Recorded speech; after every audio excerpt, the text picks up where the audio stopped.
Nah, hari ini kita juga membahas ya tentang pertanian, teman-teman. Nah, Roni Sisilain Agrikultur mengatakan mengubah urea menjadi nitrat tidak bisa dengan asam cuka saja, tetapi harus menggunakan asam yang kuat. Bisa tercipta, urea itu bisa tercipta jadi amonium, ya, amonia dan amonium, pelepasan karbon dioksida. Bisa terbentuk ya apabila asam kuat, itu yang pertama poinnya.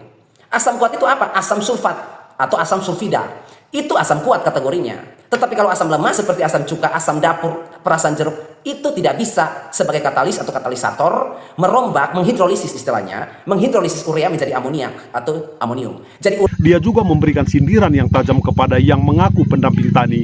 Nah, mari kita simak videonya. 1 kilo ini urea kita larutkan ke 10 liter air.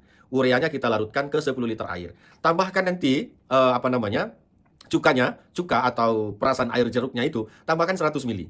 Aduk di situ lalu tutup tutup wadahnya. Nah, ini akan dalam hitungan beberapa jam dia akan berubah menjadi amonium. Nah, setelahnya menjadi amonium, tambahkan bakteri Nitrosomonas dan Nitrobacter. Itu dalam 3-4 hari sudah berubah menjadi nitrat.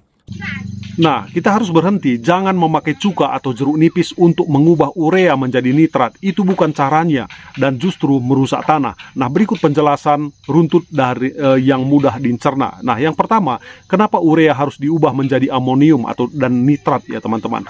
Nah, tanaman terutama menyerap nitrogen dalam bentuk amonium NH4+ ya dan nitrat NO3 ya. Urea CO atau NH2 nah harus dihidrolisis dulu. Nah, jika dibiarkan di permukaan, urea bisa menaikkan pH mikrolokal atau menguap sebagai NH3, teman-teman.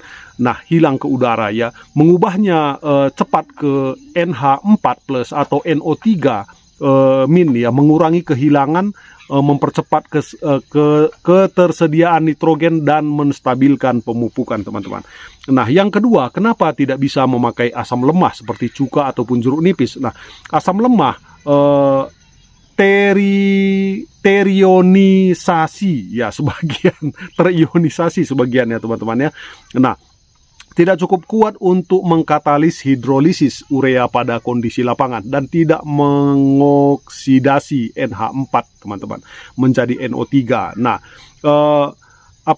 konsentrasi cuka yang tinggi malah bisa membakar daun, membunuh mikroba tanah yang baik dan menurunkan pH sehingga kerja urease dan bakteri nitrifikasi menjadi terlambat, teman-teman. Poin yang ketiga yang saya mau kasih tahu yaitu tentang asam yang kuat dan kenapa ini bukan solusi lapangan. Nah, secara kimia asam mineral kuat misalnya HCl, H2SO4 misalnya dapat mengkatalis hidrolis urea di laboratorium sehingga amonia yang terbentuk terikat menjadi amonium, teman-teman. Nah, namun ini berbahaya ya dan korosif dan eksoterm bahasa ini ya teman-teman ya, mencemari tanah dengan garam berlebihan. Nah, sama sekali tidak praktis atau aman untuk pertanian. Jangan pernah bereksperimen dengan asam nitrat ya teman-teman ya, HNO3 ya. Nah, reaksinya dengan urea dapat membentuk senyawa yang sangat berbahaya. Nah, intinya pendekatan asam kuat bukan praktek pertanian yang benar. Nah, poin yang keempat, jalur alami dan aman, yaitu menggunakan enzim urease dan nitrifikasi, teman-teman. Nah, ini yang paling aman dan ini sebenarnya yang sudah dilakukan oleh nenek moyang kita. Nah, urease atau enzim dari mikroba tanah atau tanaman menghidrolisis urea, teman-teman. Nah, proses ini cepat pada pH netral, nah sedikit basah, nah tanah lembab ataupun suhu hangat. Nah, selanjutnya yaitu bakteri Nitrosomonas mengoksidasi NH4 menjadi NO2, lalu Nitrobacter mengoksidasi NO2 teman-teman menjadi NO3. Nah, ini butuh oksigen, nah kelembapan cukup dan pH yang tidak terlalu asam. Nah, asam justru menghambat nitrifikasi, teman-teman. Nah, praktek lapangan yang benar ya, benamkan urea atau siram dalam lebih kurang 24 jam. Nah, jaga kelembapan dan areasi. Nah, gunakan NBPT ya teman-teman bila perlu untuk menekan volatilisasi ya. Nah, dan bila ingin menahan nitrogen lebih lama ya sebagai NH4 ya teman-teman. Yang kelima, kesimpulan yang menarik. Nah, urea bukan diubah menjadi nitrat dengan cuka atau jeruk. Nah, itu hanya mitos ya teman-teman.